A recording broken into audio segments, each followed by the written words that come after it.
paz do Senhor, meus amados irmãos e minhas irmãs. Estamos aqui mais uma vez no nosso curso de Teologia EAD, o nosso curso à distância e online, disciplina de síntese do Novo Testamento. A aula de hoje, a aula de número 2, tem como tema Introdução aos Evangelhos e seus autores. Eu sou o professor Humberto Carlos e sejam bem-vindos a mais uma aula.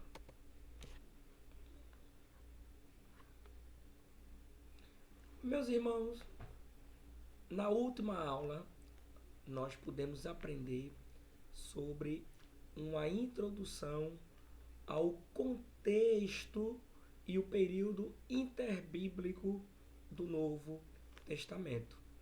E a gente pôde aprender os tipos de potências mundiais que existiam nesse período antes do Novo Testamento, onde a gente pôde observar o nascimento de algumas seitas religiosas, onde a gente pôde observar também a evolução de todo o Império Greco-Romano até que chegasse os dias do Senhor Jesus.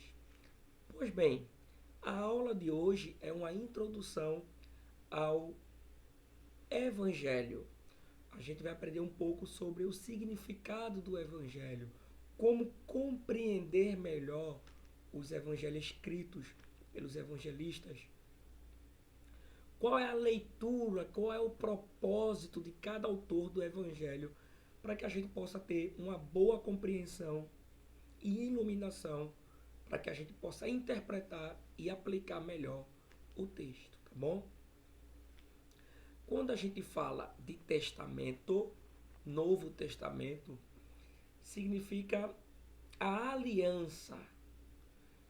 Essa nova aliança, embora não tenha escrito explicitamente a velha aliança ou o Antigo Testamento, mas a gente vai ver vários textos da Bíblia, principalmente pelo apóstolo Paulo, falando do Novo Testamento. E esse Novo Testamento significa que Deus permanece fiel à sua aliança feita com a humanidade, mas sobre agora uma nova forma, uma nova roupagem e agora com um novo elemento, que é a graça de Deus, tá bom? Então, o perdão provisório, antes simbolizado pelo sacrifício de animais, é finalmente completo no sacrifício de Jesus na cruz.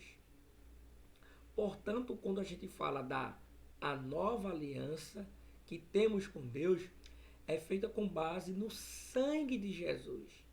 E a gente vai observar isso quando o Senhor Jesus, ali em Lucas capítulo 22, versículo 20, a gente vai observar isso, que ele vai dizer assim, naquele período da última ceia, na hora do cálice: este cálice é a nova aliança, no meu sangue, derramado em favor de muitos ou de vocês.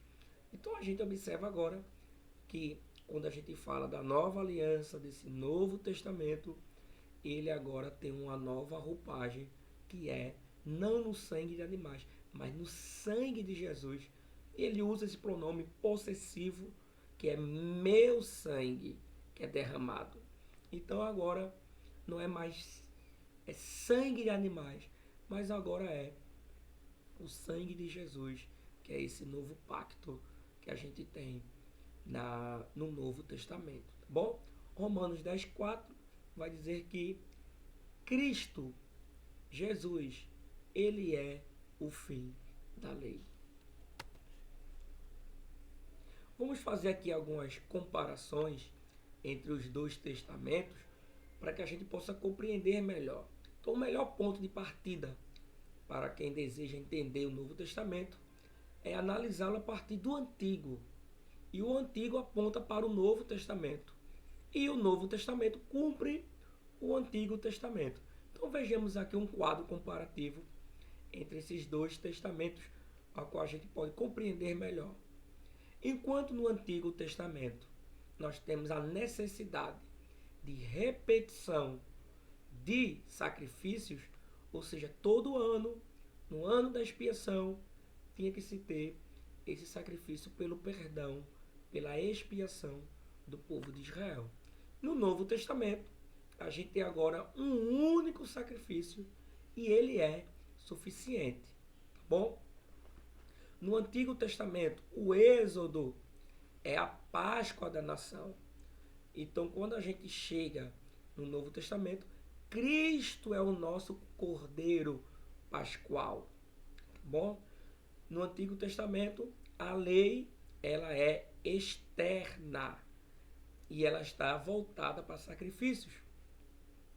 Enquanto no Novo Testamento, a lei ela é interna e ela está baseada na fé e no amor. Quando a gente, olhando ainda para o Antigo Testamento, a gente vê o sinal que Deus tem para com o povo de Israel, é a circuncisão do judeu. No Novo Testamento, o sinal de Cristo para com a sua igreja, de Deus para com a humanidade, é através do batismo do crente. É esse sinal, é essa questão pública de confessar, né, esse símbolo, esse sinal. Enquanto no Antigo Testamento toda designação, todo momento de trabalho, de labuta, de adoração, através de Israel, centralizada em Jerusalém, a gente vai ver agora essa designação agora para a igreja e não agora presa em Jerusalém, mas essa adoração, essa questão do desígnio de Deus, da obra de Deus, ela é de Jerusalém, Samaria, Judéia, até os confins das terras. Então a gente vai perceber que no Antigo é algo voltado, centralizado em Jerusalém. E quando a gente chega no povo de Israel, né? Quando chega no Novo Testamento, esse desígnio de Deus, essa obra de Deus é para expandir, é para sair, tá bom? No Antigo Testamento, as leis, elas são civis, morais e cerimoniais. E no Novo Testamento, a lei é de Cristo. E ele vai cumprir todas as leis, civis, morais e cerimoniais. Só abrindo aqui um parêntese, é que dentro do Novo Testamento, o que ainda vai se valer da lei é apenas lei moral, principalmente voltada à lei um pouco para o decálogo. O decálogo é a lei moral e dentro ali existe pelo menos ali a questão do sábado, né? E aí o Senhor Jesus vai ensinar em aulas futuras e posteriores, nós vamos tocar nesse assunto. No momento agora, só fazendo a comparação. Então a gente não guarda o sábado, mas a gente tem o domingo, não é? Como por causa do calendário, questão hoje o descanso para a nossa cultura é o domingo. Mas para quem trabalha de domingo a domingo, professor, então quem trabalha no domingo provavelmente ou certamente vai folgar durante a semana. Então aquele período da semana é o dia do descanso daquela pessoa e tem que ser voltada para o Senhor. Resumindo, Cristo, ele é o Senhor do sábado, tá bom? Mas guardando o princípio do descanso, nós hoje temos o domingo por causa da nossa cultura, ou até mesmo outro qualquer dia da semana. No Antigo Testamento a gente tem o acesso ao Pai restrito, tá bom? O véu era intacto, só poderia entrar o sumo sacerdote. E agora no Novo Testamento esse acesso ele é irrestrito, é para todo aquele que crê, tá bom?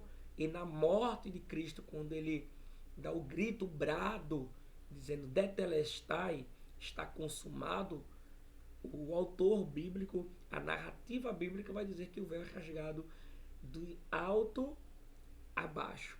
Ou seja, quem está rasgando é quem está em cima e dando agora todo o acesso para que todos possam entrar, adorar e agora servir ao Senhor, tá bom?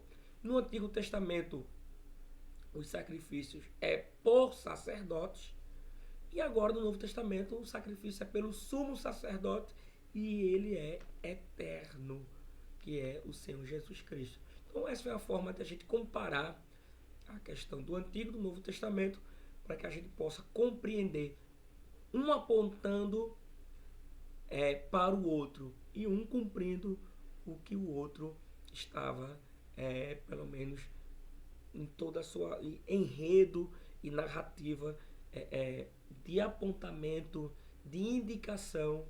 O Novo Testamento está cumprindo o Antigo. Tá bom? Ainda dentro dessa comparação, desse paralelo, tem a questão da revelação. No Antigo Testamento, Deus se revela na lei santa, e agora, no Novo Testamento, Deus se revela no seu Filho Santo. Inclusive, o Evangelho de João vai dizer que e o Verbo se fez carne.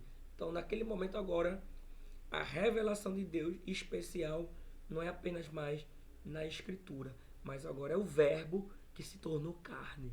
Bom, a aliança no Antigo, ainda voltando, é guardada pela observância da lei de Moisés, e no Novo Testamento a aliança é guardada pela obediência a Cristo. E a gente vai observar ali o Senhor Jesus diz, resumindo a lei, em que a gente deve amar a Deus de todas as coisas, amar a si mesmo e o próximo como a si mesmo. Então, ele vai resumir toda a lei em amar a Deus acima de tudo e amar o próximo como a si mesmo. E dentro do perdão dos pecados, nós temos aqui o perdão que era simbolizado, apontando para o sacrifício de Cristo, né? Que era os animais, e agora ele é gratuito pelo sangue derramado de Cristo no Calvário. Então, essa é uma comparação para que a gente possa entender os dois testamentos. Tá bom? Voltando aqui para a questão dos evangelhos, nós temos aqui como é que é feito a composição. Nós temos aqui os evangelhos, que aqui são biografias, principalmente de Cristo. A gente vai ver que o Novo Testamento ele está composto por 27 livros. São 4 evangelhos, Mateus, Marcos, Lucas e João. Nós temos um livro histórico, que é Atos dos Apóstolos. Nós temos as cartas paulinas ou epístolas de Paulo, que é o maior número aí, e com certeza é o principal autor de maior ênfase do Novo Testamento, que é 14 epístolas-cartas, que vai de Romanos, Coríntios, Gálatas, Efésios, Filipenses, Colossenses, Tessalonicenses, Timóteo, Tito, Filemon e os Hebreus, que é uma contestação ainda se Paulo realmente não escreveu Hebreus. Uma parte defende, outra parte não defende. Mas, dentro de alguma perspectiva, a gente pode, querendo dizer assim, indiretamente, Paulo pode ter sido, sim, o autor. Então, a gente tem aí as suas epístolas.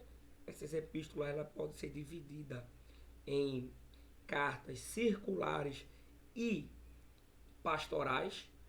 Depois nós temos aqui as cartas universais, Tiago, Pedro, João e Judas. E por último, encerrando esse ciclo do Novo Testamento, um livro profético que é Apocalipse. Então a gente tem todo um total aí de 27 livros. Então esse é o arranjo do Novo Testamento, tá bom? Vamos aqui agora para uma cronologia. É interessante a gente observar que os livros do Novo Testamento, eles foram organizados de maneira lógica e não cronológica. Então, para se entender melhor qualquer situação, a gente fala de uma forma lógica e não cronológica. O próprio Antigo Testamento, em que vocês estudaram comigo na disciplina anterior, a gente pode observar que Moisés ele foi seletivo e lógico ao escrever o Pentateuco. E da mesma forma o Novo Testamento. Dentro de uma forma lógica, nós temos os evangelhos, que vai registrar a vida e a obra de Jesus Cristo. O livro histórico, que é Atos dos Apóstolos, que vai registrar o avanço do evangelho. Depois nós vamos ter as epístolas, que vão registrar o desenvolvimento da doutrina do cristianismo e do evangelho. E por último, o Apocalipto, que vai registrar aspectos futuros, tá bom? Os fins dos tempos. Então, essa aqui é um arranjo seletivo e lógico do Novo Testamento. Agora, se a gente for observar cronologicamente, segundo os pais da igreja e os historiadores, a primeira carta a ser escrita no Novo Testamento foi de Tiago, no ano de 45 a 47 depois de Cristo. Depois foram Gálatas, depois 1º e 2º Tessalonicenses, e o primeiro evangelho a ser escrito foi de Marcos, por volta de 50 a 60 depois de Cristo. Depois nós temos Coríntios, Romanos, Lucas, Colossenses, Efésios, Filipenses, Filemão, que é conhecida também como as cartas de Paulo quando estava preso, né? Então, depois temos o Evangelho de Mateus, depois Timóteo e Tito, Atos e 2 Timóteo, 1º e 2 Pedro, Hebreus, Judas, João, 1º, 2º e 3º João e por último Apocalipse. Então, dentro de uma forma cronológica, a primeira carta, o primeiro livro a ser escrito no Novo Testamento é Tiago. E o primeiro evangelho a ser escrito é o de Marcos. Anote isso, que isso é muito interessante. Que o Novo Testamento, eles foram organizados de forma seletiva e lógica, e não cronológica. Tá bom? Vamos agora aqui entrar nos evangelhos. Eu queria ler um texto antes, Mateus capítulo 4 e o versículo 23, diz assim: E percorria Jesus toda a Galiléia, ensinando nas sinagogas, pregando o evangelho do reino e curando toda sorte de doença e enfermidade entre o povo. Perceba que o texto vai dizer assim: percorria Jesus toda a Galiléia, ensinando nas sinagogas, pregando o evangelho. Perceba que esse pronome definido, o evangelho, está bem definido e está no singular. Não é evangelhos. E o apóstolo Paulo vai dizer isso ainda que venha uma outra roupagem, ou até mesmo os anjos pregando outro evangelho diferente do que foi pregado por Cristo e pelos apóstolos, seja considerado anátema ou amaldiçoado. Então, o evangelho, ele é apenas um.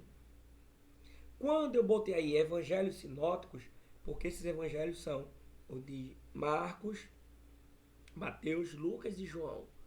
Não são evangelhos diferentes, é o mesmo evangelho, mas com uma ótica diferente, tá bom? O evangelho é apenas um. E os primeiros 4 livros encontrados nessa composição, nesse arranjo, nessa biblioteca do Novo Testamento, pertencem a uma única classe de escritos ou gênero literário, chamado os evangelhos, tá bom? É nos evangelhos que podemos aprender sobre a vida, morte e ressurreição de Jesus, bem como detalhes de sua vida e de seus ensinos. Então, se alguém procurar saber mais sobre como Jesus agia, falava, quando estava no mundo, então deve-se procurar nos evangelhos encontrados em Mateus, Marcos, Lucas e João. A palavra evangelho deriva do grego e é formada pela união de 2 termos. Eu quer dizer boa, angelion, que quer dizer de angelia ou angelia, significa mensagem ou nova ou notícia. Então podemos aqui resumir, fazer uma síntese e uma transliteração do grego que evangelion ou angelia quer dizer boas novas ou boas notícias. Então, o evangelho significa boa notícia e não mal notícia. Então, essa é a diferença. Então, evangelho significa boa notícia. Tá bom? Quando a gente fala de evangelho sinótico, a palavra sinótico vem da língua grega que quer dizer sim, quer dizer mesma ou parecido, e óptico, que vem de ótica, né? Quer dizer olhar. Ou seja, a palavra dos evangelhos sinóticos quer dizer com o mesmo olhar. Tá bom? Então, os 3 primeiros evangelhos são chamados de sinóticos, porque têm os mesmos elementos em comum, que é narrar a vida de Jesus Cristo e todo o seu ministério, tá bom? Desde o anúncio do seu nascimento, na sua genealogia, até sua morte e ressurreição. Então, esses 3 primeiros evangelhos, eles são chamados de sinóticos, porque eles têm o mesmo olhar, tá bom?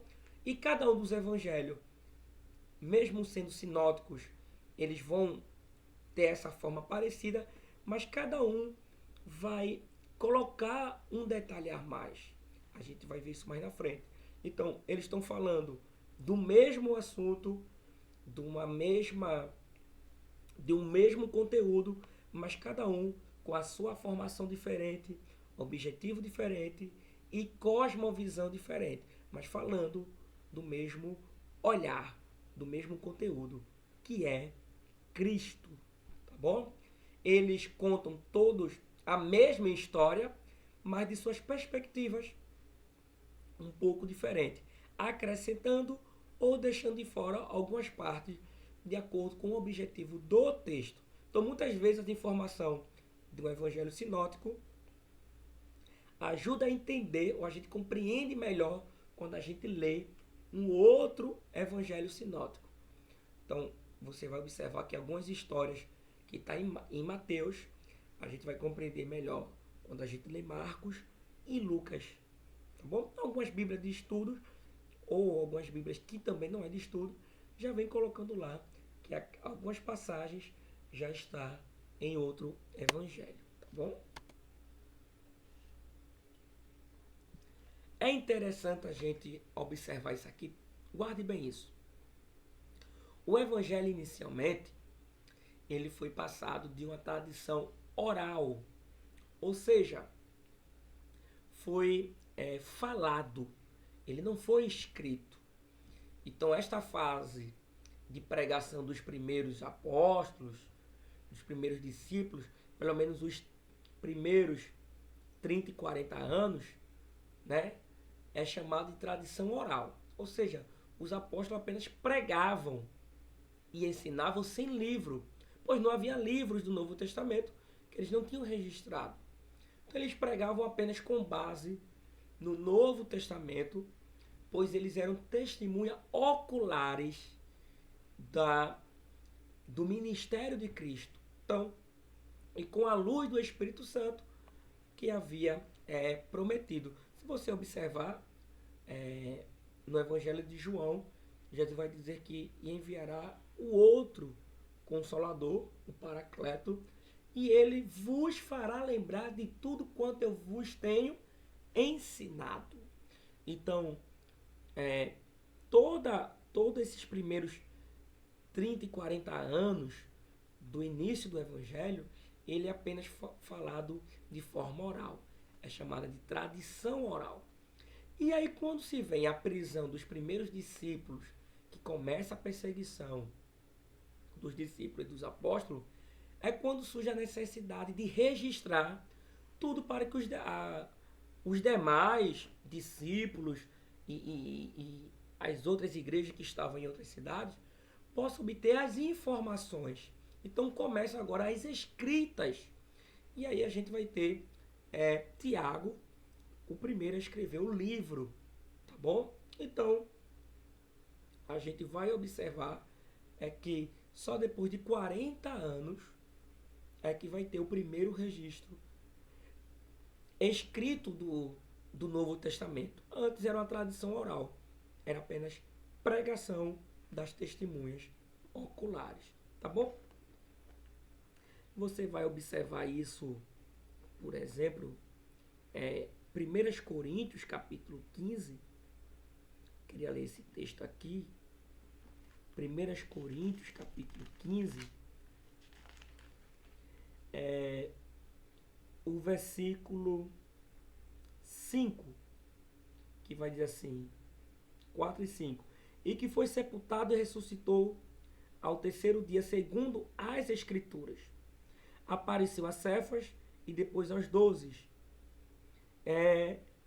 Mais de uma só vez, dos qual a maioria também apareceu para mais de 500 irmãos que estavam em toda a Galiléia e Judéia. Então, a gente observa que quando Cristo ressuscita, ele não apenas aparece para Pedro, para Cefas, né? Ele também vai aparecer para os 12 discípulos, vai aparecer para o apóstolo Paulo, mas para mais de 500 pessoas que também viram e puderam ser testemunhas oculares da morte e ressurreição de Cristo. Então, a gente tem aqui uma tradição oral de pessoas que estavam cientes de todo o ministério de Cristo, tá bom? Depois vai se existir a questão agora desse registro, de guardar tudo isso. Então a gente tem aqui a importância dos evangelhos. Então os evangelhos sinóticos, eles vão começar a ser escritos justamente para narrar a vida do Senhor Jesus Cristo.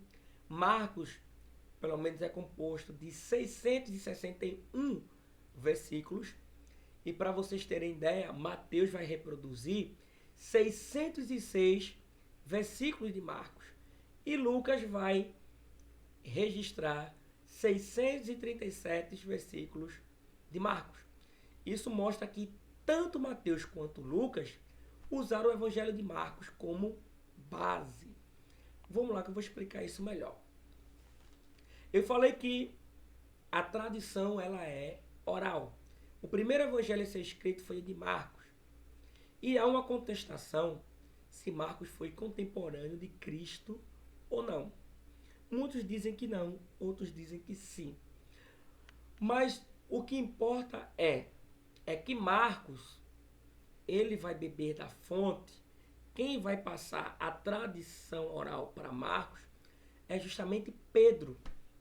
Então, os grandes pais da igreja, historiadores, teólogos, vai defender que Marcos, Pedro, é que vai ditar, é que vai ser a consulta, a fonte de Marcos. Marcos vai escrever acerca do ministério de Cristo e a fonte dele principal é Pedro. E aí depois a gente chega com o Lucas. E eu queria botar aqui esse texto. Lucas vai dizer assim: visto que muitos houve e empreenderam uma narração coordenada dos fatos entre nós que se realizaram, conforme nos transmitiram, que desde o princípio foi deles testemunhas oculares e ministro da palavra. Igualmente a mim, pareceu bem, depois de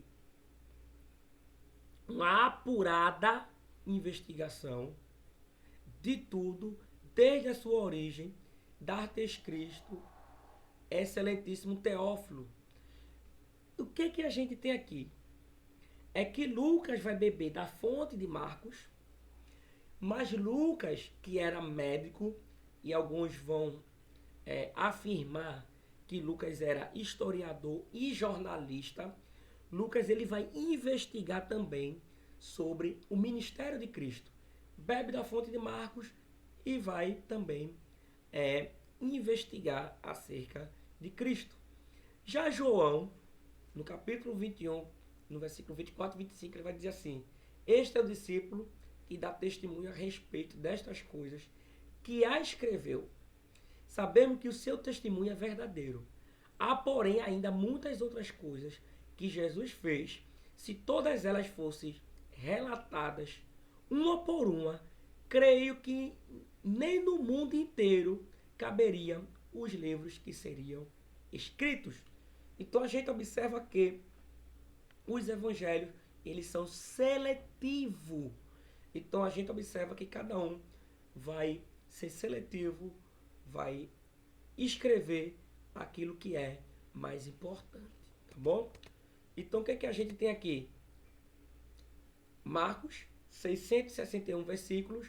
Mateus vai reproduzir 606 versículos de Marcos, porque Mateus, o primeiro evangelho escrito foi de Marcos, depois de Lucas e depois Mateus. E Mateus é testemunha ocular de Jesus.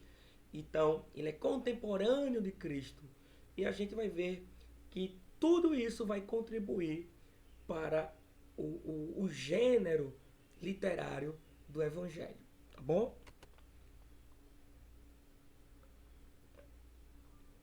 Esses três evangelhos, um se confirma e completa o outro. Se vocês observarem, por exemplo, no evangelho vai dizer que existia apenas um cego em Jericó. E o outro evangelho vai dizer que existiam dois cegos. Um vai dizer que existia apenas um endemoniado gadareno.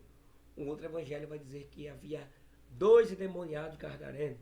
Então, o que importa não é a quantidade, mas é a seletividade da narrativa.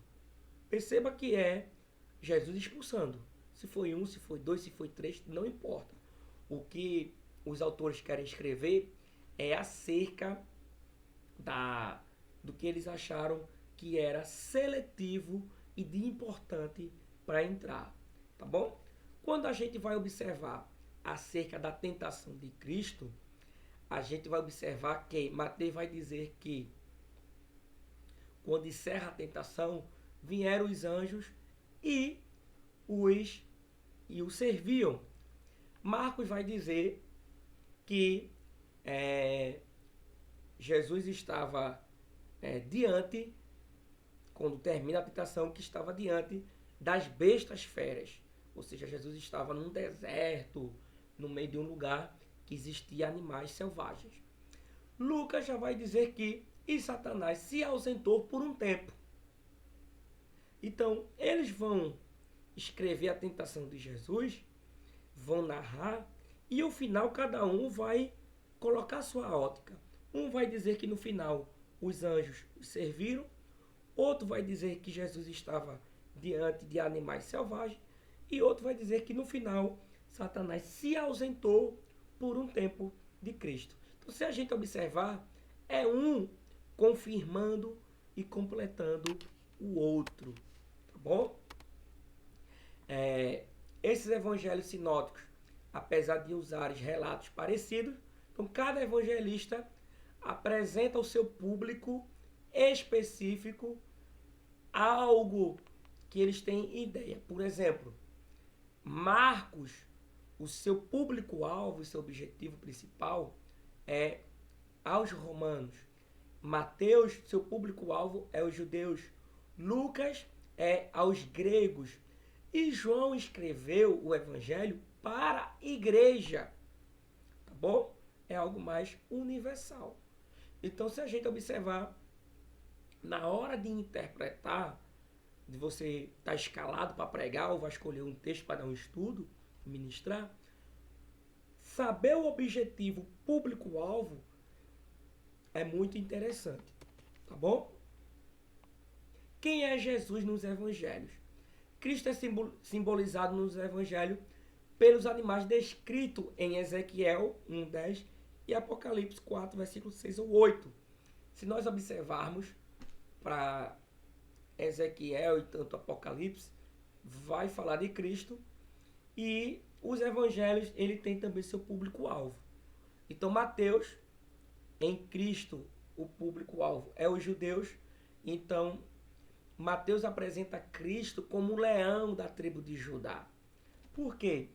Os judeus conhecem bem a história de Judá, porque o Messias, o pacto de Deus, a bênção de Deus de Jacó, foi aqui de Judá que viria o rei. O rei Davi era da tribo de Judá. E o pacto de Deus é que o reino de Davi, a casa de Davi, é de onde vinha o Messias. Então, o povo judeu conhece bem essa questão da tribo de Judá. Então, Mateus apresenta Cristo como o leão da tribo de Judá. Já em Marcos, ele apresenta Cristo como o touro, o servo. É aquele que serve. Por quê? Marcos vai escrever para os romanos. E os romanos, eles eram, vocês viram na aula anterior, estavam sempre em guerra, estavam sempre servindo, trabalhando. Então o touro, o boi, é esse animal de serviço, de carregar as bagagens, de transportar então essas pessoas, tá bom? Então, em Marcos, Cristo é apresentado como esse touro. Já em Lucas, que é para os gregos, Cristo é apresentado como o homem, esse homem perfeito, é esse homem compassivo. Então, enquanto os gregos se encantavam com a filosofia dos filósofos, que era visto como homens iluminados, quase perfeito, então Lucas apresenta Cristo como esse homem compassivo, esse homem perfeito, tá bom? E João vai apresentar esse Cristo para a igreja como a águia, o Deus vivo que é descido do céu, tá bom? Então João vai apresentar esse Cristo que renova as suas forças, que está acima e que desce muitas vezes do céu até a terra. Então, tudo isso é uma simbologia, tá bom? E isso é muito interessante para que a gente possa interpretar bem, tá bom? Então, resumindo agora tudo, para você ter uma leitura perfeita. No Evangelho de Mateus, Jesus é apresentado como um novo Moisés. Então, é um Jesus que vai ao encontro dos judeus e que vai levar essa nova mensagem, esse novo Evangelho e fundamentada na tradição, tá bom? No Evangelho de Marcos, vai mostrar Jesus como salvador do povo e não é o imperador de Roma, mas a soteriologia, o soter, né? É Cristo o Salvador. Em Lucas, vai mostrar uns traços íntimos e delicados de Jesus, que está pronto a perdoar e acolher os pecadores. Então, a gente vai observar que em Lucas, Cristo é esse homem compassivo. É lá que vai narrar o caso da viúva de Naim, e que ele teve compaixão, teve dó da mulher do fluxo de sangue. Você vai observar que Lucas vai apresentar esse Cristo muito delicado, compassivo, amoroso, esse homem que está disposto a perdoar e acolher os pecadores. E já em João, vai mostrar um Cristo que vai responder acerca do agnosticismo, né? Acerca da natureza de Cristo. Então João vai mostrar Cristo como Logos, o Verbo encarnado, esse Cristo que é o Filho do Deus vivo, tá bom? Então, essa é uma forma da gente compreender uma introdução dos evangelhos. Então, na próxima aula, a gente vai aprender sobre os evangelhos e seus autores, mais profundamente sobre seus ensinos, sua composição, sua teologia e seus esboços, tá bom? Então não perca a próxima aula. Então que Deus vos abençoe e não deixe de curtir, não deixe de ativar o sininho aí do YouTube, para que quando eu enviar o vídeo, chegue a notificação para você. Então curta, comenta, que isso também vai servir como um peso